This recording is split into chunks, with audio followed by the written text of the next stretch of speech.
Right, let's get into it. Bitcoin price analysis.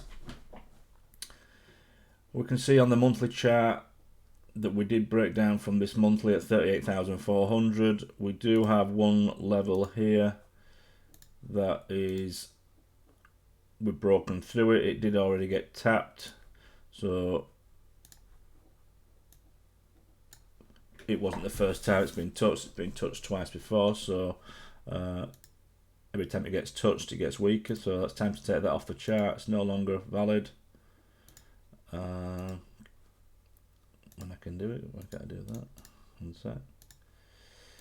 Get that off. We'll drop into the weekly. Let's have a look at the weekly chart. Take off the monthly levels. Weekly levels. Bam. We knew this was a really strong support. Once it broke, we expected a lot more downside. We do indeed. We have a weekly down at 31,773, as you can see from here. That is our next area of support. Just below that, we have the actual lows down at 28,000. Everything's just bearish at the minute. We have gone 1, 2, 3, 4, 5, 6 red weeks on the row. Not sure that's even ever been done before, and if it did, it was a long time ago.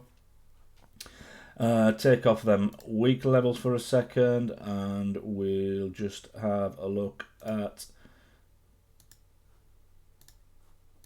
the channel that we was looking at that I've been trading. This is where I am short from 48,000, the top of the channel. We did say the reaction from the bottom of the parallel channel was not very strong, and if it came back down, we expected a break. Well, indeed, we got the break, so this channel is now being broken to the downside.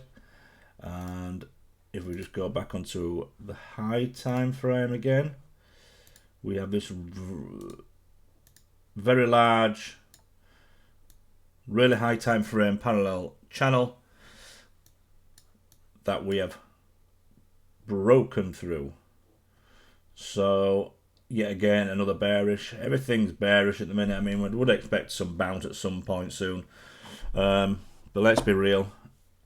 Been very bearish since this 48,000, and we are just breaking through supports each day, really. So yeah, I'm in a swing short. No reason to close it. Probably got more downside, and we'll just wait to see any more reactions. Thanks for watching.